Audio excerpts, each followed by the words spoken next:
California's long, hot summer that many thought would never end has done just that. The drought is officially over, but not for everyone. Especially here at Lake Kachuma, regarded in a way as the poster child for this drought. In fact, some saying the drought would never really be over until the lake got its water back. And as you can see, the water has started to return. It's up from around 7% a few months ago to just under half today. But look at that, it's got to go all the way to the top of those steps to get back to the level it was before the drought began.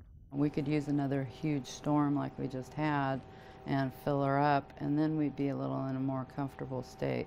They are not getting overly excited at the local store. We're still in a drought. It's just not an extreme drought now. It's a serious drought. Down at the marina, they are still nervous. Well, we live and die by the water. This lake in the woods, not out of the woods by any stretch yet. It was really hard for us, especially this year, because we're just trying our best just to keep the doors open. Because the fear is that the drought could return, and that would be disastrous. You really can't plan for it. You know, it is what it is. We've kept our doors open, you know, because people come out here to enjoy their vacations and stuff, and it's our job to make sure that they do enjoy themselves.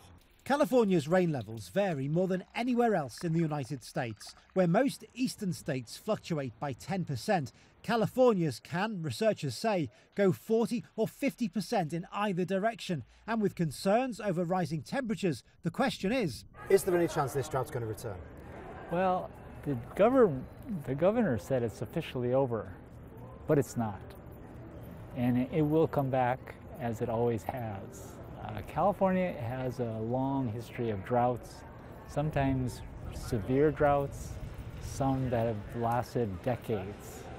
So the last one was historic, you know, that it was as bad as it was, but it's going to happen again. Which then, of course, raises concerns about how California's economy might cope. Not just commerce, agriculture too, but looking at the recent drought. Economically, non-event. It didn't really have any impact on the economy. This expert says the farming industry, the largest in the nation, still needn't worry too much. It is only 1.5% of the overall state output. Yet again, I think one of the big misunderstandings or myths of the drought is that somehow or other the ag sector suffered, and they didn't. In fact, it's amazing to me that we were pursuing policies towards the end of conserving water, but those conservation efforts never went after the farmers. So while the taps are back on now in much of California, the threat is still real. There is a long way to go before things return to normal. Phil Lavelle, CGTN, Los Angeles.